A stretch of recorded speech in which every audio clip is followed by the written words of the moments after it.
এটা আমি কি দেখলাম? আমার এতদিনের অপেক্ষা আজ সফল হতে চলেছে।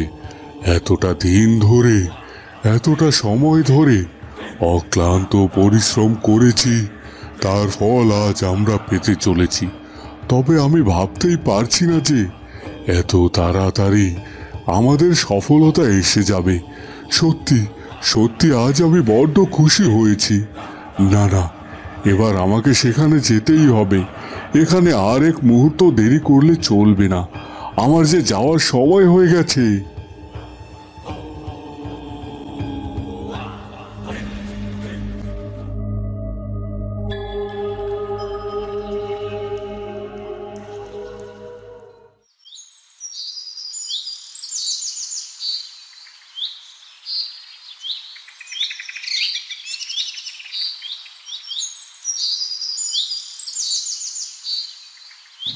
কি হলো কি গো, এখনো এভাবে পড়ে পড়ে ঘুমাবে? অনেক তো বেলা হলো, এবার ঘুম থেকে ওঠো। আর এভাবে যদি কাজ কাম না কইরা শুধু পয়রা পয়রা ঘুমাও তাহলে কি করে চলবে বলো তো? আহা, সব সময় শুধু একই কাজের দোহাই দাও। আমার ঘুমখানা এভাবে নষ্ট করতে নিষেধ করেছি। কি সুন্দর একটা স্বপ্ন দেখতাছিলাম আমি, দিলা তো সেই আমার স্বপ্ন ভাঙ্গা। ঘরে এক মুঠো চাল নাই, দিনের বেলায় ঘুমায়া ঘুমায়া স্বপ্ন দেখছো? নিকুচি করেছি তোমার স্বপ্নের। ওঠো এখনই বিছানা থেকে ওইটা বড় বলছি, তৈরি হয়ে লও, আমার সাথে সাপ ধরতে যাওয়ার লাগবো। না না, আমি এখন কিছুতেই যাইতে পারবো না। যাও বলছি, আমাকে আর কিছুক্ষণ ঘুমাতে দাও, বিকেল বেলা না হয় বেরোবো। হয় সেটাই করো, কোনো কাজই তো আর করতে চাও না, সব কাজ আমারে দিয়েই করাইতে হইব তোমারে। আর ভালো লাগে না আমার, এত বছর বিয়ে হয়েছে, একটা সন্তান পর্যন্ত তুমি আমাকে দিতে পারো নাই। আর এত জ্বালাছে আমার সহ্য হয় না। যেদিকে দু চোখ যায় আমি সেদিকেই চইলা যাব, এই বইলা দিলাম আমি।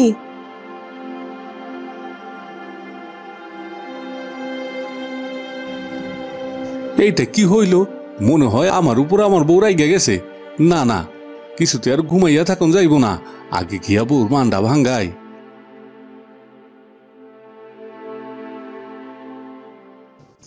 শুনুন শুনুন শুনুন, আজ রাজপুত্র অরুণের পঞ্চম জন্মবার্ষিকী, আর তার জন্মদিন ঘটা করে উদযাপন করা হবে। তাই তো মহারাজ এই রাজ্যের সকল প্রজাদের রাজকুমার অরুণের জন্মদিনে নিমন্ত্রণ জানিয়েছেন। সবাই ঠিক সময়ে রাজবাড়িতে হাজির হয়ে যাবেন। শুনুন শুনুন শুনুন। শুনেছিস, আজ নাকি রাজপুত্র অরুণের জন্মবার্ষিকী, আর মহারাজ আমাদের সবাইকে রাজপ্রাসাদে নিমন্ত্রণ জানিয়েছে রে। আমাদের মহারাজ আর রানীমা অনেক ভালো মানুষ, আর তাই তো রাজপ্রাসাদে কোনো অনুষ্ঠান হলেই আমাদেরকে ডেকে পাঠান, আমাদেরকে মন ভরে ভোজন করান। এমন রাজার রাজ্যে থাকতে পেরে সত্যি আমরা ভাগ্যবান রে। শুধু কি তাই নাকি, মহারাজ আমাদের ভোজন করানোর সাথে সাথে আমাদের সবাইকে একটা করে মূল্যবান উপহারও দেন। সত্যি তার মতো উদার রাজা আর কোনো রাজা আছে বলে জানি না। ঠিক আছে ঠিক আছে, এখন এসব কথা বাদ দে তো, চল আমরা বাড়িতে গিয়ে তাড়াতাড়ি প্রস্তুত হয়ে নেই। আর সবাইকে জানিয়ে দিতে হবে যে আমাদের আজ রাজবাড়িতে নিমন্ত্রণ আছে।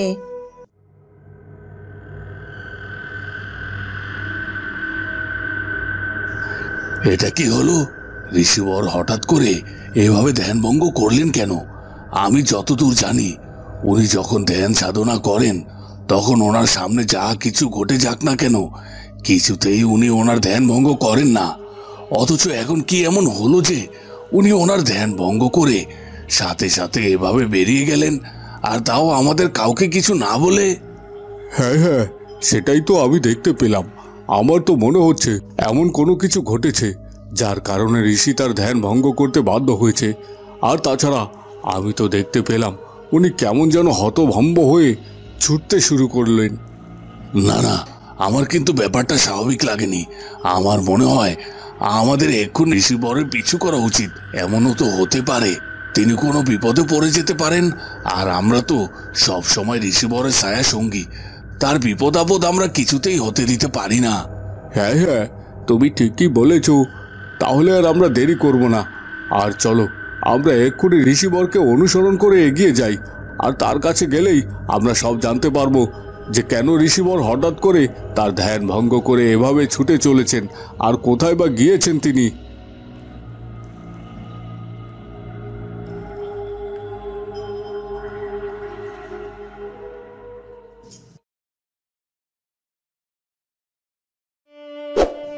মহারাজ, তাহলে ওই কথাই রইল, আজ আমি নিজে হাতে পুরো রাজপ্রাসাদ সাজাবো, কারণ আমার অরুণের জন্মদিন বলে কথা।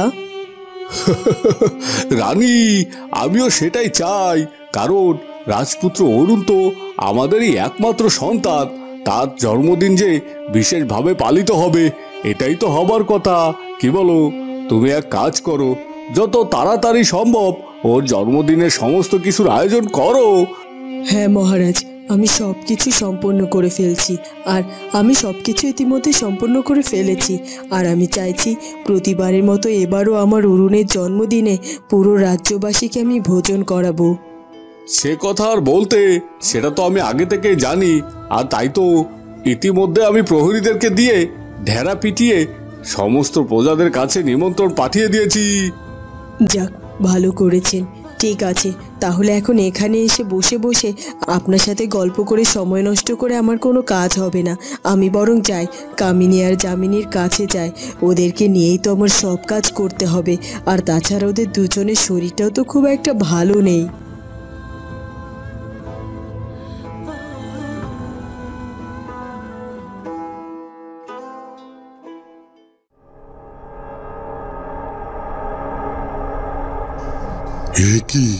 এ কি দেখছি আমি? এখানে তো কোনো পদ্মই ফুটে ওঠেনি। তাহলে আমি আমার ধ্যানের মাধ্যমে যেটা দেখতে পেলাম, সেটা কি তাহলে পুরোপুরি ভুল ছিল? না, সেটা কি করে হতে পারে? এটা কখনোই ভুল হতে পারে না। কিন্তু যদি ভুল নাই হবে, তাহলে কোথায় সেই মহাপদ্ম? সেই মহাপদ্মটাকে তো আমি এখানে দেখতে পাচ্ছি না।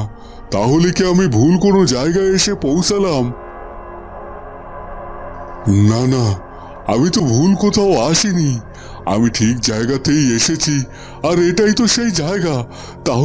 তাহলে কেন আমি সেই মহাপদ্মটাকে দেখতে পাচ্ছি না? কি করে এত ভুল আমি দেখতে পারি? না, আমার কোথাও ভুল হচ্ছে। নিশ্চয়ই আমি কোনো ভুল করেছি।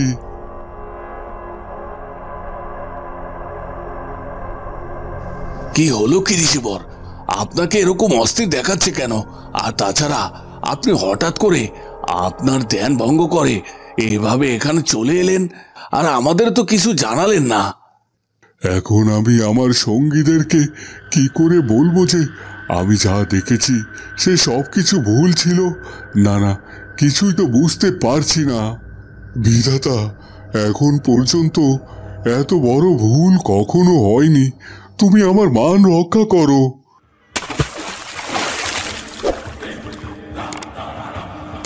ঋষিবর, ওই দেখুন পদ্মপুকুরে একটি পদ্ম, কি সুন্দর দেখতে। এই তো সেই পদ্ম, যার কারণে আমরা এতটা দিন অপেক্ষা করেছি।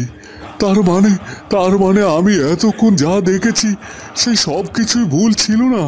সে সব কিছুই সত্যি। আমার এখানে আসা বৃথা যায়নি। আমি আজ মহা আনন্দিত। খুব তাড়াতাড়ি আমার এই সন্তান পৃথিবীতে আসবে। আমি চাই আমার পুত্র সন্তান হোক, আর আমার পুত্র সন্তান হলেই এই রাজ্যের সব কিছু হাসিল করবে সে। রাজামশাই রানীমায়ের বড্ড অহংকার তার পুত্রকে নিয়ে। তারা তাদের পুত্রকে এই রাজ্যের ভবিষ্যৎ রাজা বানাতে চাইছে, কিন্তু আমিও কামিনী। এটা এত সহজেই তো আমি কিছুতে হতে দেব না। আমার যে পুত্র সন্তান আসবে তাকে আমি এমনভাবে গড়ে তুলব যে রাজপুত্র অরুণকে পরাজিত করে এই রাজ্যের সিংহাসনে বসবে, আর এই রাজ্যকে পুরোপুরি দখল করবে। আর এটাই তো আমার স্বপ্ন। আমি জানি না আমার গর্ভে কন্যা সন্তান আসবে নাকি পুত্র সন্তান আসবে, তবে বিধাতা আমাকে কন্যা বা পুত্র যেটাই দিক না কেন তাতে আমি অনেক খুশি। আর সব থেকে বড় কথা হলো যে আমার গর্ভে জন্ম নেবে সে হবে সৎ এবং নিষ্ঠাবান। আর তাই আমি চাই সে রাজপুত্র অরুণের সঙ্গী হোক। যেমন রাজা আর রানীমা দুজনেই ভালো মানুষ, তারা আমাদেরকে অনেক ভরসা করেন। তাই আমি চাই আমার সন্তান এই পৃথিবীতে এসে যেন রাজপুত্র অরুণের ছায়া সঙ্গী হতে পারে, যেন রাজপুত্র অরুণ আমার পুত্র বা কন্যাকে ভরসা করতে পারে আর তার কেউ কোনো ক্ষতি না করতে পারে। ঋষিবর, আমি তো আপনার কোনো কথাই বুঝতে পারলাম না। এই পদ্মের রহস্য কি, আর কেনই বা এই পদ্মকে দেখে এরকম মহা আনন্দিত হচ্ছেন? আমাদের সবকিছু খুলে বলুন। হ্যাঁ হ্যাঁ, তোমাদেরকে সবকিছু জানতে হবে ঋষিগণ। এই যে পদ্মটি দেখছো, এটা কোনো সাধারণ পদ্ম নয়। এই যে মহাপদ্ম, আর এই পদ্ম হচ্ছে জগৎ সংসারের রক্ষা কবচ। কি বলছেন কি? এই পদ্ম আমাদের জগৎ সংসারের রক্ষা কবচ? তাহলে কি আমরা 3 ঋষি মিলে এই রক্ষা কবচটির জন্য এতটা দিন ধরে মহা সাধনা করে গিয়েছি? হ্যাঁ হ্যাঁ, তোমরা ঠিকই ধরেছ। এই রক্ষা কবচটি এখন আমরা পেয়ে গেছি। এখন শুধুমাত্র এই রক্ষা কবচটির রক্ষককে আমাদের খুঁজে বের করতে হবে।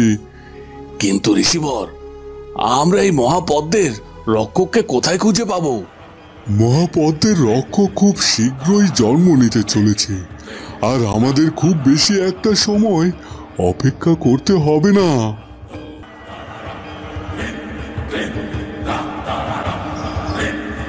এ কি করলেন ঋষিবর? আপনি ফুলটিকে এখনই ওই পদ্ম পুকুর থেকে উঠিয়ে নিলেন, কিন্তু এই পদ্ম ফুলটি তো এখনো প্রস্ফুটিত হয়নি। এ কি ঋষিবর, আমার কথার উত্তর না দিয়ে হঠাৎ করে এভাবে কোথায় চললেন? আর তাছাড়া ওই পদ্মটি প্রস্ফুটিত হওয়ার আগেই কেন ওটাকে তুলে নিলেন, নিজের কাছে নিয়ে নিলেন, সেটাই তো বুঝতে পারছি না। আমার তো মনে হচ্ছে এর মধ্যে নিশ্চয়ই বড় কোনো কারণ আছে, আর সেটা আমাদেরকে জানতে হলে এক্ষুনি আমাদেরকে ঋষিবরকে অনুসরণ করে এগিয়ে যেতে হবে। চলুন, আর দেরি না করে আমরা তার পিছু পিছু এগিয়ে যাই। হ্যাঁ, আপনি ঠিকই বলেছেন, আমাদের এখন তার পিছু পিছু যাওয়াটা উচিত।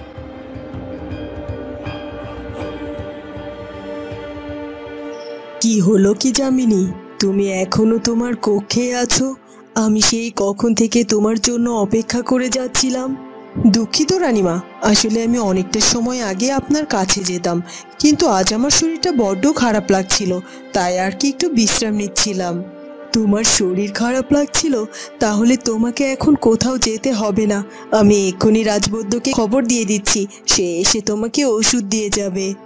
না না রানীমা, এতটা চিন্তা করবেন না, এখন আমার শরীর বেশ ভালোই আছে, কোনো সমস্যাই হচ্ছে না। আর তাছাড়া আমি এক্ষুনি আপনার সাথে দেখা করার জন্যই বের হচ্ছিলাম। যামিনী, সব কিছু ঠিক আছে, কিন্তু তোমার সুস্থতা অসুস্থতা তো তোমার নিজেকে লক্ষ্য রাখতেই হবে, তাই না? আর তাই তুমি বিশ্রাম করো, আমি গিয়ে বরং সব কাজ নিজের হাতে করে নিচ্ছি। না না রানীমা, এইটুকু কাজ থেকে আমাকে এভাবে বঞ্চিত করবেন না। আজ অরুণের জন্মদিন, আমি যদি অরুণের জন্মদিনে একটু কাজ নিজের হাতে না করতে পারি তাহলে আমার নিজের কাছে ভালো লাগবে না, তাই আমি আপনার সাথে যেতে চাই, আর না করবেন না দয়া করে। কি বলছো কি দাসী? আমার কক্ষে আসার আগেই ওই যামিনীর কক্ষে গিয়েছে রানীমা? না না না, রানীমা এটা মোটেও ঠিক করেনি। শুধু কি রানীমা সেনাপতি পত্নীর কক্ষে গিয়েছে নাকি? দেখলাম সেনাপতি পত্নীর কক্ষে সেনাপতি পত্নীর সাথে কেমন হেসে হেসে কথাও বলছে, আর তাছাড়া ওনারা আপনার নাম নিয়েও যেন কি যেন বলা বলি করছিল। কি বলছো কি? ওরা আমার ব্যাপারে কথা বলছিল? হ্যাঁ হ্যাঁ, বলতেই পারে। ওই যামিনীটা তো সবসময় চিন্তা করে কি করে আমাকে রানীমার কাছে খারাপ বানাবে, আর তাই তো আমি যামিনীকে দু চোখে দেখতে পারি না। সত্যি আমার না ভাবতেই কেমন অবাক লাগে যে ওই যামিনী আপনার নিজের বোন, আপনার ছোট বোন হয়ে কিনা আপনার বিরুদ্ধে সবসময় এরকম ষড়যন্ত্র করে। করুক দাসী করুক, ও যতই আমাকে নিয়ে ষড়যন্ত্র করুক না কেন, আমার কোনো ক্ষতিও করতে পারবে না। আমি ওর এমন অবস্থা করব যেটা ও কখনো কোনোদিনও স্বপ্নেও ভাবতে পারবে না।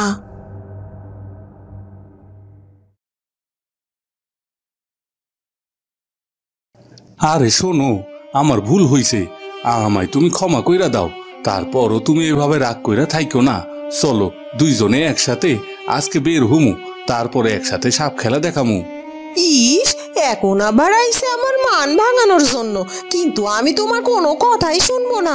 সত্যি সত্যি আমার যেদিকে দুচোখ চইলা যায় আমি সেদিকেই চইলা যামু। না না বউ, তুমি এমনটা কইরো না। তুমি যদি চইলা যাও তাহলে আমি কি লইয়া থাকমু বলো তো? আর তাছাড়া তুমি জানো না আমি তোমারে কত ভালোবাসি। আর হ্যাঁ, আমি কইলাম তো আমার ভুল হইয়া গেছে, আর কোনদিনে এমনটা হইব না। এবার চলো ঘরে চলো, সব কিছু গুছাইয়া সাপ খেলা দেখাইতে বাইরে তৈব। ঠিক কইছো তো, তোমার মনে থাকবো? আর কোনোদিনও এমনটা করবা না তো আমার সাথে? হ বাবা হ, মনে থাকবো, মনে থাকবো, থাকবো থাকবো। এই তো তীর সত্যি করলাম, এবার ঘরে চলো। ইয়ে কি, তুমি কি শুনতে পাইতাছো? ওদিকে চিৎকার চেঁচামেচি শব্দ হচ্ছে, মনে হচ্ছে কেউ কারোর জন্য আর্তনাদ করে কাঁদছে গো। হ হ, তুমি ঠিকই কইছো। তাহলে কি আবার আমগো গ্রাম থেকে কেউ হারাইয়া গেল? হ হ, হারাইয়া যাইতেই পারে। চলো চলো, তাড়াতাড়ি চলো, গিয়া দেখি।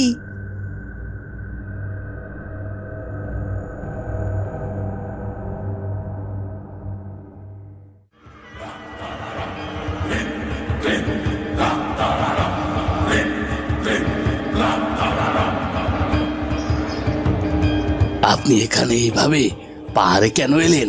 এখানে কি কাজ থাকতে পারে আপনার? শান্ত হও, এত অধৈর্য হইও না।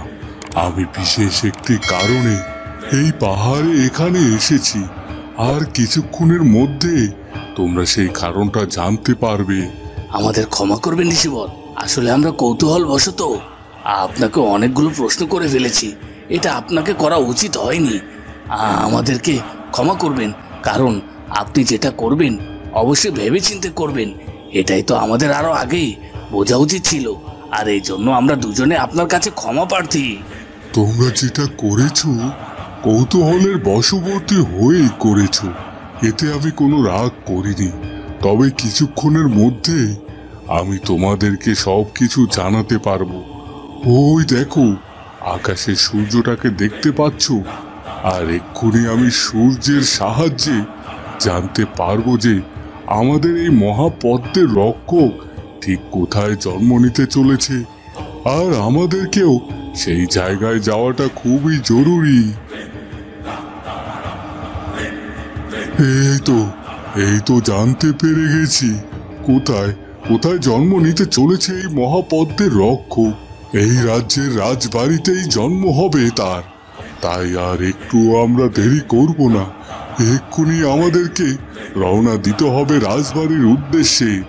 চলো তোমরা আমার সাথে চলো।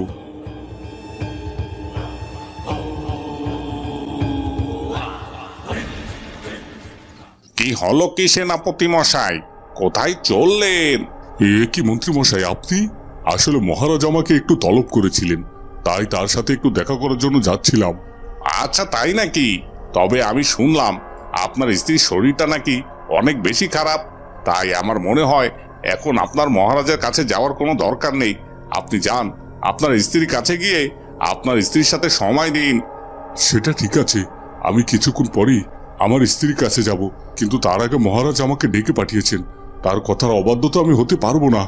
সেনাপতি মশাই, আপনি ভুলে যাবেন না, আপনার স্ত্রী আমার শালিকা হয়, আর তার যদি কখনো কোনো শরীরের ত্রুটি হয় তাহলে কিন্তু আমি আপনাকে ছেড়ে কথা বলবো না।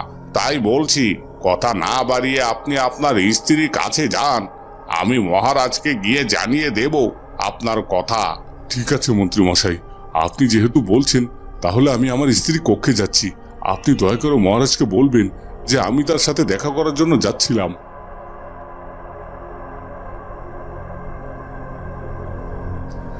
সেনাপতি মশাই, আমি জানি তুমি মহারাজের খুব পছন্দের একজন, কিন্তু আমি সেটা কখনোই হতে দিতে পারি না। তোমাকে কিভাবে মহারাজের কাছে খারাপ করতে হয় সেটা আমার খুব ভালো করে জানা আছে। কারণ তোমায় সরাতে পারলেই তবে তো আমি আমার স্বার্থ হাসিল করতে পারবো। হা হা হা হা হা।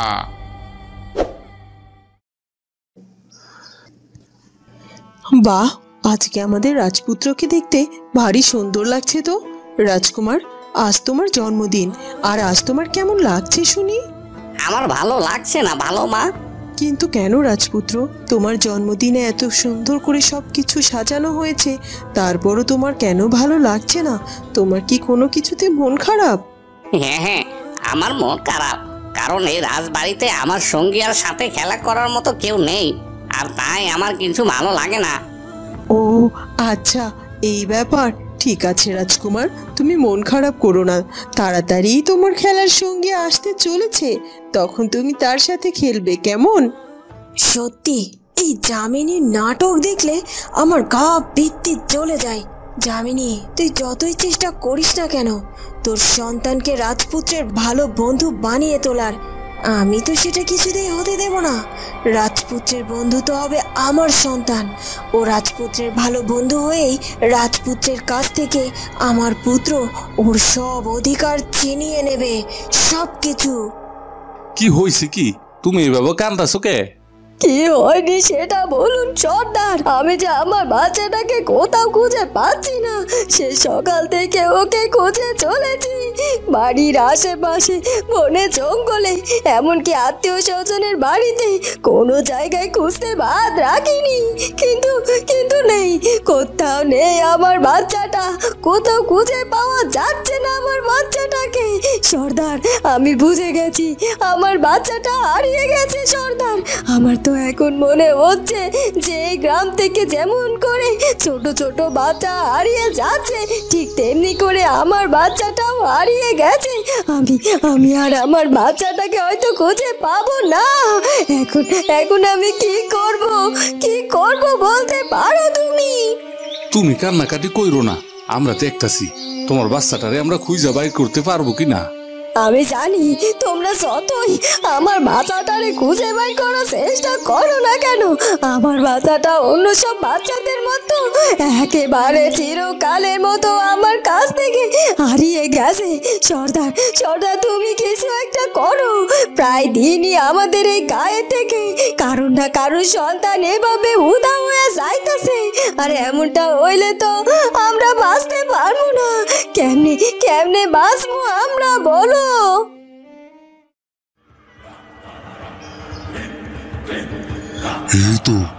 এই তো আমরা অবশেষে রাজপ্রাসাদের সামনে এসে হাজির হয়ে গেছি।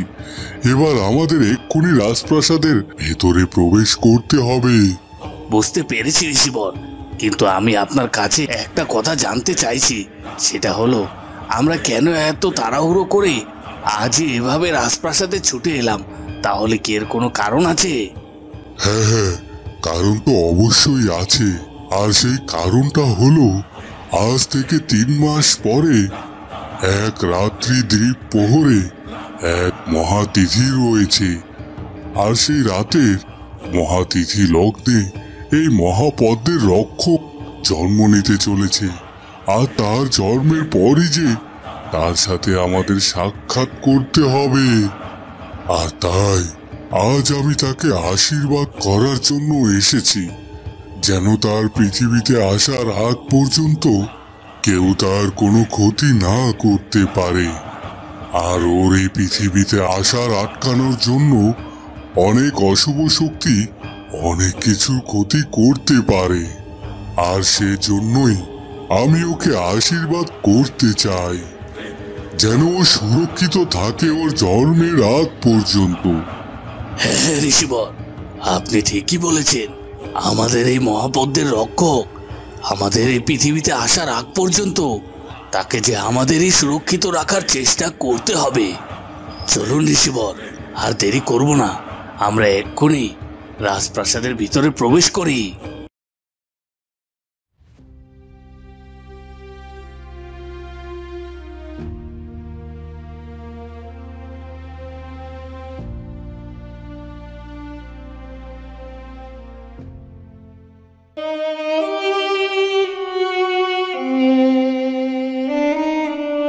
মহারাজ, মহারাজ, বিশেষ একটা সংবাদ আছে। কি সংবাদ আছে প্রহরী? মহারাজ, রাজপ্রাসাদে 3 জন ঋষিবর এসেছে। তারা আপনার সাথে এখনই দেখা করতে চাইছেন। কি বলছো কি? রাজপ্রাসাদে 3 জন ঋষিবর এসেছে আর আমার সাথে দেখা করতে চাইছে? কিন্তু কি কি বিষয়ে দেখা করতে চাইছেন সেটা কি তোমাকে জানিয়েছে? না না মহারাজ, সে সবকিছু ওনারা জানাননি। ওনারা বললেন যে ওনারা আপনার সাথে কথা বলে আপনাকে সবকিছু জানাতে চায়। শোনো প্রহরী, আমরা এখানে এখন গুরুত্বপূর্ণ আলোচনা করছি, আর তাই তুমি ওই 3 জন ঋষিবরকে অপেক্ষা করতে বলো। আর আমাদের আলোচনা শেষ হবে, তারপর তারা এসে মহারাজের সাথে দেখা করবেন। না না না, সেটা কি করে হতে পারে? ঋষিবররা যখন এসেছেন তখন আগে ওনাদের সাথে আমি কথা বলবো, তারপর আমাদের আলোচনার বাকি অংশ সম্পূর্ণ করা যাবে। প্রহরী, যাও, তাদেরকে দাঁড় করিয়ে না রেখে এক্ষুনি আমার কাছে নিয়ে আসার ব্যবস্থা করো। যথাজ্ঞা মহারাজ, আমি এক্ষুনি ঋষিবরদেরকে নিয়ে আপনার কাছে আসছি।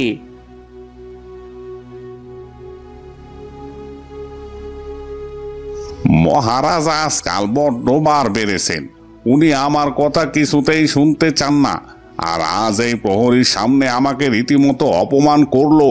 মহারাজ, আপনি যা যা করছেন করতে থাকুন, সব কিছু আমি হজম করছি, কিন্তু এমন একদিন সময় আসবে আমার এই অপমানের প্রতিটা জবাব আমি আপনাকে ফিরিয়ে দেব।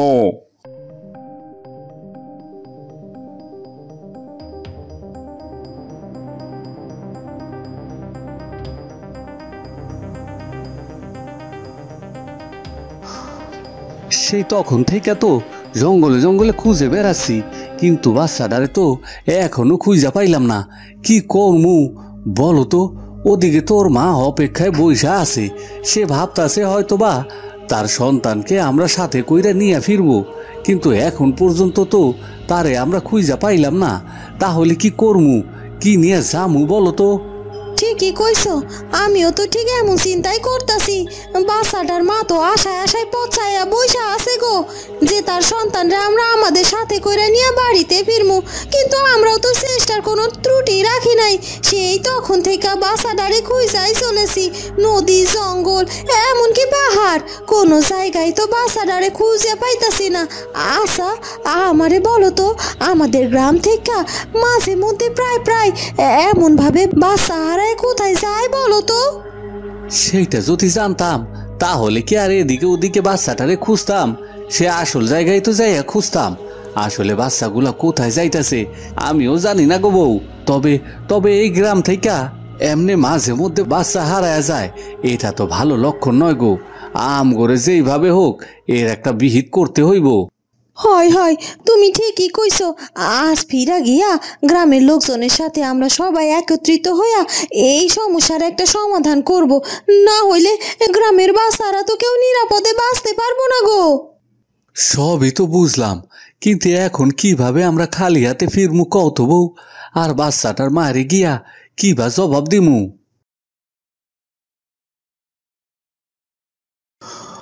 রানীমা, রানীমা, আমাদের রাজপ্রাসাদে এক অবাক কাণ্ড ঘটেছে গো। কি বলছো কি দাসী? আমাদের রাজপ্রাসাদে অবাক কাণ্ড ঘটেছে মানে? কি এমন কাণ্ড ঘটেছে যে তুমি আমাকে এভাবে বলছো?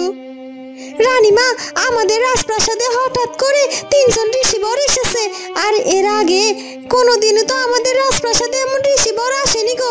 আর তাছাড়া আমি শুনেছি যে কোনো না কোনো কিছু ঘটলে তবেই নাকি রাজপ্রাসাদে ঋষিবররা আসে, আর ঋষিবররা যেই জায়গায় যায় সেই জায়গায় কোনো না কোনো ঘটনা ঘটে।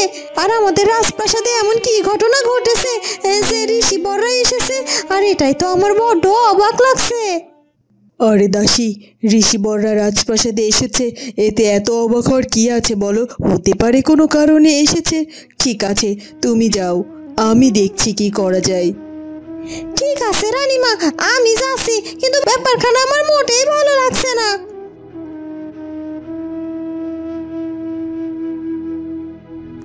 যামিনী, সত্যিই তো দাসীর কথাখানা কিন্তু ভেবে দেখা দরকার। ঋষিবর যেহেতু এই রাজপ্রাসাদে এসেছে, নিশ্চয়ই কোনো না কোনো কারণে এসেছে। চলো তো আমরা দুজনে গিয়ে বরং দেখি ওনারা কি করছে রাজপ্রাসাদে। রানীমা, আমার কাছে ব্যাপারটা এতটা জটিল মনে হচ্ছে না। ঋষিবর বিভিন্ন কারণেই আসতে পারে রাজপ্রাসাদে, আর তাতে এত চিন্তিত হওয়ার কিচ্ছু নেই। তবে আপনি যেহেতু বলছেন, তাহলে চলুন আমরা বরং গিয়ে দেখি ওনারা কি কারণে এসেছেন রাজপ্রাসাদে। আসুন ঋষিবর, আসুন। সত্যি আমি অনেক বেশি আনন্দিত হয়েছি আপনারা আমার রাজপ্রাসাদে এসেছেন দেখে। বলুন বলুন, আমি আপনাদের কি সেবা করতে পারি? মহারাজ, আমি আপনার অনুগত এবং আপনায় দেখে সত্যি অনেক মুগ্ধ হয়েছি। আর আমাদেরকে নিয়ে এত ব্যস্ত হওয়ার কিছু নেই। আসলে আপনার এই রাজপ্রাসাদে এসেছি আমি বিশেষ একটি কারণে। বিশেষ কারণে এসেছেন? কি কারণ? কি কারণ বলুন আমাকে। আসলে মহারাজ, আপনার এই রাজ্যের জন্য একটা শুভ বার্তা আছে। আর সেইটা হলো, এই রাজ্যের রাজপ্রাসাদে এমন এক কন্যা সন্তানের জন্ম হতে চলেছে যে কিনা হবে মহাশক্তিশালী আর মহাপদ্মের রক্ষক। কি বলছেন কি ঋষিবর? এই প্রাসাদে কন্যা সন্তানের জন্ম হবে, আর সেই হবে মহাশক্তিশালী এবং মহাপদ্মের রক্ষক? শুধু তাই নয় মহারাজ, সে হবে মহাভাগ্যবতী, আর সে হবে আপনার রাজপুত্র, মানে অরুণের জীবন সঙ্গিনী। কি কি বলছেন কি ঋষিবর? এ তো ভারী সৌভাগ্যের কথা। সত্যি আমি আপনার কথা শুনে অনেক আনন্দিত হয়েছি। হ্যাঁ, তবে আমি জানি না কার গর্ভে সে কন্যা সন্তানের জন্ম হবে। যদি আপনার রাজপ্রাসাদে কেউ অন্তঃসত্ত্বা থেকে থাকে, তাকে এক্ষুনি আমার সামনে নিয়ে আসুন। আমি তাকে আশীর্বাদ করে যেতে চাই।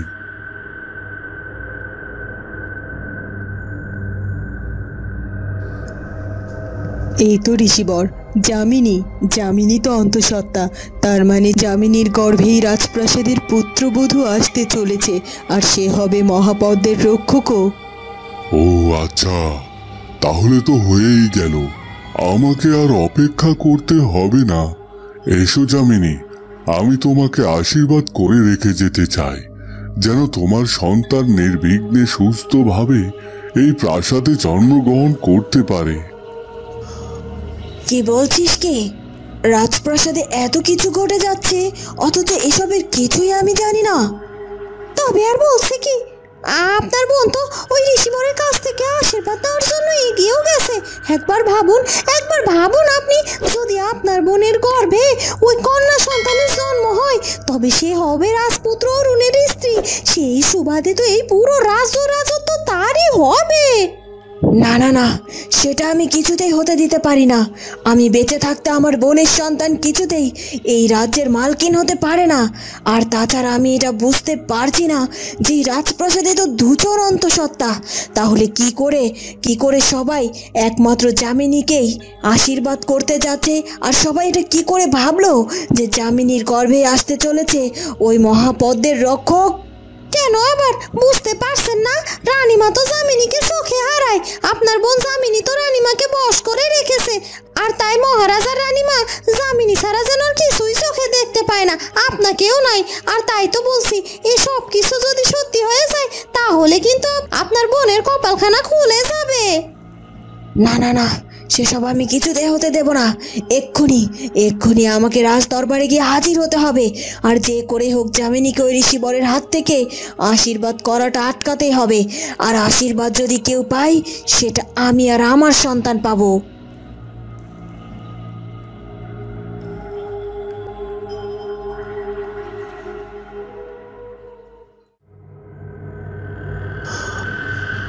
ওম হ্রিং ক্রিং স্বাহা। ওম হ্রিং ক্রিং স্বাহা। এই তো আমার সাধনা একটু একটু করে পূর্ণ হতে শুরু করেছে। আস্তে আস্তে আমি আমার সফলতার দিকেই এগিয়ে যেতে শুরু করেছি।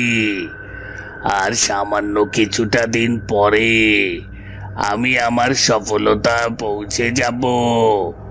অশুভ শক্তিমান, সর্বশক্তিমান, আমার শক্তিকে কেউ কেড়ে নিতে পারবে না। অশুভ শক্তি আমার হাতের মুঠোয় চলে আসবে, আর আমি আমার অশুভ শক্তি দিয়ে সব কিছু নিজের আয়ত্তে নিয়ে আসব। আমি যা বলবো তাই হবে, আমি যা করব তাই হবে। তাই সবাইকে মানতে হবে। সবাই আমাকে ভয় পাবে, আমার নাম শুনলে সবাই কেঁপে উঠবে। এটাই তো আমার স্বপ্ন। এমনকি অশুভ শক্তির কাছে শুভ শক্তি পর্যন্ত পরাজিত হয়ে যাবে। ওস্তাদ, আপনার বলি প্রস্তুত করা হয়েছে। এক্ষুনি চলুন, আপনার বলি দেওয়ার সময় হয়েছে। বাবা, এত অল্প সময়ের মধ্যে সব কিছু সম্পূর্ণ করে ফেলেছিস। সত্যি আমি তোর উপর অনেক খুশি হয়েছি। কিন্তু কোথায় কোথায় আবার বলি? এখনই আমাকে নিয়ে চল তার কাছে। ওই তো ওইখানে সব কিছু করা আছে, কিন্তু এই বাচ্চাটা একটু বেশি কান্নাকাটি শুরু করেছে। ওকে কিছুতেই সামলাতে পারছি না। চেঁচামেচি তো করবেই, কান্নাকাটিও তো করবে। আর আজ যে ওর জীবন প্রদীপ নিভে যাবে, বাচ্চাটির জীবন প্রদীপ নিভিয়ে আমি আমার অশুভ শক্তির অগ্নিশিখা জ্বালিয়ে তুলব। চল চল, এক্ষুনি আমাকে আমার কাজ সম্পূর্ণ করতে হবে। আমাকে এক্ষুনি ওই বলি সম্পূর্ণ করতে হবে, আর রক্ত নিয়ে আমাকে যজ্ঞ করতে হবে। এসো মা, আমি তোমাকে এক্ষুনি আশীর্বাদ করে তারপর রাজপ্রাসাদ ত্যাগ করতে চাই। সময় খুব কম আমার কাছে। এগিয়ে এসো, এক্ষুনি আমি তোমাকে আশীর্বাদ করব। তখনই সেখানে কামিনী চলে আসে। দাঁড়ান দাঁড়ান ঋষিবর, আশীর্বাদ বন্ধ করুন। এ কি কামিনী, তুমি হঠাৎ করে ঋষিবরকে আশীর্বাদ বন্ধ করতে বলছো কেন?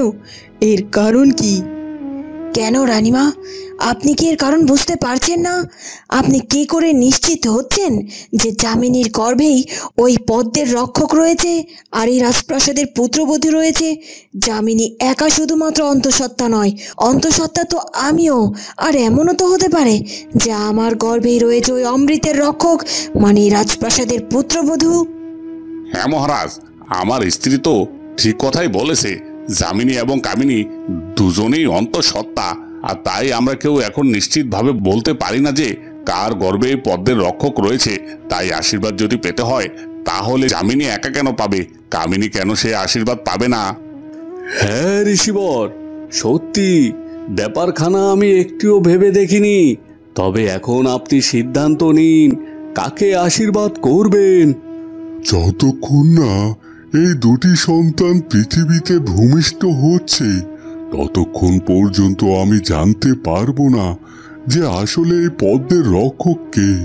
তাছাড়া এই দুজনের মধ্যে যার কন্যা সন্তান হবে সেই কন্যা সন্তানই অমৃতের রক্ষক। আর তাই আজ আমি দুজনকে আশীর্বাদ করে রেখে যেতে চাই। তারপর আমি 3 মাস পর আবার ফিরে আসব, আর এই রাজপ্রাসাদে যে কন্যা সন্তান হবে তাকে আবার পুনরায় আশীর্বাদ করে রেখে যাব। আর তখন তো আপনারাও বুঝতে পারবেন যে কার গর্ভে পদ্মের রক্ষক জন্ম নিতে চলেছে। এ কথা বলে ঋষিবর আর একটু দেরি না করে কামিনী এবং যামিনী দুজনকে আশীর্বাদ করে। মহারাজ, আমি এখন চলে যাচ্ছি। আমি আগামী 3 মাস পর আবার ফিরে আসব। আর 3 মাস পর রাত্রি দ্বীপ প্রহরে এক মহাতিথিতেই এই কন্যা সন্তানের জন্ম হবে। এই কথা বলে ঋষিবর সেখান থেকে চলে যায়। এরপর কেটে যায় আরো 1 মাস। কামিনী, এতদিন তো তুমি পুত্র সন্তান করে মরিয়া হয়ে উঠেছিলে, এখন হঠাৎ করে এই কন্যা সন্তানের জন্য এমন ব্যাকুল হয়ে গেলে কেন? সবকিছু আপনাকে কি বুঝিয়ে বলতে হবে? আপনার কি এতটুকু বোঝার কোনো ক্ষমতা নেই? পুত্র সন্তান হলে তো রাজপুত্র অরুণের সাথে যুদ্ধ করে তাকে পরাজিত করে তবে তাকে রাজত্ব রাজপ্রাসাদ দখল করতে হবে। আর সেটা সে আদৌ পারবে কিনা সেটা তো নিশ্চিত নয়। কিন্তু যদি আমাদের কন্যা সন্তান হয় তাহলে তো সে হবে রাজপুত্র অরুণের স্ত্রী। সেই সূত্রে তো আমাদের সন্তানই এই রাজ্যের একমাত্র মালকিন হবে। আর তখন তো আমাদের স্বপ্ন পূরণই হবে, তাই না?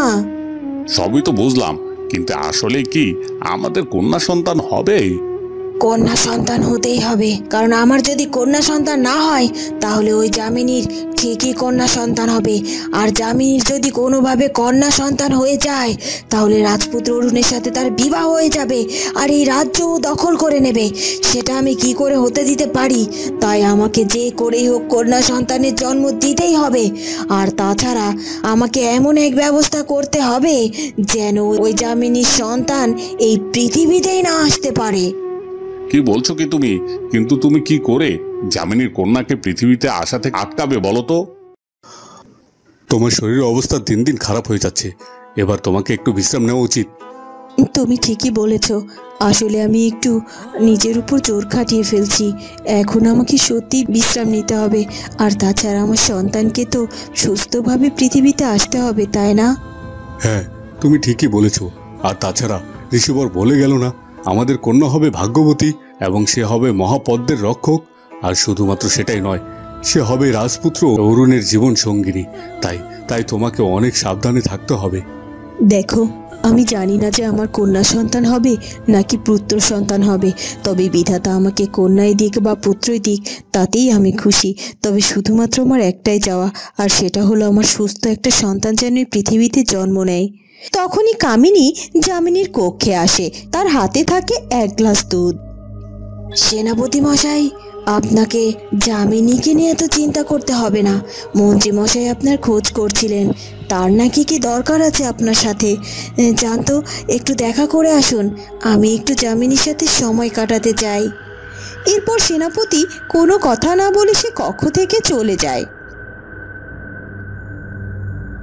এ কি যামিনী, এ কি শুনছি আমি? তুই নাকি আজকাল ঠিক মতো খাওয়া দাওয়া করছিস না। দাসী বলল তোকে নাকি সকালের খাবার দিতে এসেছিল, তুই নাকি সেটাও খাসনি। কিন্তু এভাবে চললে কি করে হবে বলতো? আর তাছাড়া তোর ভালো লাগুক আর না লাগুক, খাওয়া দাওয়া তো ঠিক করে খেতে হবে, না হলে তোর শরীর টিকবে না। আর তাছাড়া তোকে তো তোর বাচ্চাটার কথাও চিন্তা করতে হবে, ওকে তো ভালো রাখতে হবে, তাই না? আসলে দিদি, আজকাল শরীরটা না তেমন ভালো যাচ্ছে না, আর কিছু খেতেও ইচ্ছে করছে না। সেটা বললে কি হবে নাকি? দেখ, আমার ইচ্ছে না করলেও তো আমি জোর করে খাই। আর তাই তো এখনো আমি কতটা সুস্থ আছি, তাই তোকেও খেতে হবে। এই নে বোন, তোর জন্য আমি নিজে হাতে 1 গ্লাস দুধ নিয়ে এসেছি। এই দুধটুকু খেয়ে নে, দেখবি তুই শরীরে শক্তি পাবি, তোর ভালো লাগবে। কি বলছো কি দিদি, তুমি নিজ হাতে এত যত্ন করে আমার জন্য দুধ নিয়ে এসেছো আর আমি খাবো না? এমনিতে তো তোমার শরীরের অবস্থা ভালো না। ঠিক আছে, দাও, এই দুধটুকু আমাকে দাও তো, আমি এক্ষুনি খেয়ে নিচ্ছি। এরপর কামিনী যামিনীর হাতে সেই দুধের গ্লাসটা দেয়। খা না, দুধটা তুই একটু খা, তারপরেই তোর মা হওয়ার স্বাদ চিরকালের মতো ঘুচে যাবে। কারণ আমি দুধের মধ্যে এমন কিছু মিশিয়ে দিয়েছি যেটা খাওয়া মাত্রই তোর গর্ভের সন্তান চিরকালের মতো শেষ হয়ে যাবে। কি হলো কি যামিনী, এখনো দুধের গ্লাসটা ধরে আছিস কেন? খেয়ে নে দুধটা। এরপর যামিনী সেই দুধটুকু পুরোপুরি খেয়ে নেয়। খাওয়ার সাথে সাথেই হঠাৎ করে যামিনীর শরীরটা খারাপ লাগতে শুরু করে। এ কি, এই দুধটা খাওয়ার সাথে সাথে আমার পেটের মধ্যে এত যন্ত্রণা কেন করছে? আমি কিছুতেই সহ্য করতে পারছি না। আমার এমন কেন হচ্ছে? দিদি, দিদি তুমি আমাকে কি খাওয়ালে? দিদি, দিদি তুমি আমাকে কি খাওয়ালে? এ কথা বলেই যামিনী অজ্ঞান হয়ে সেখানে পড়ে যায়। বন্ধুরা, তাহলে কি সত্যি সত্যি যামিনীর গর্ভের সন্তান নষ্ট হয়ে যাবে? সেটা জানবো আমরা পদ্মলতা গল্পের পরবর্তী পর্বে। আর আমাদের আজকের গল্পটি ভালো লাগলে অবশ্যই আমাদের চ্যানেলটিকে সাবস্ক্রাইব করে দিও। দেখা হবে নতুন পর্বে। ধন্যবাদ।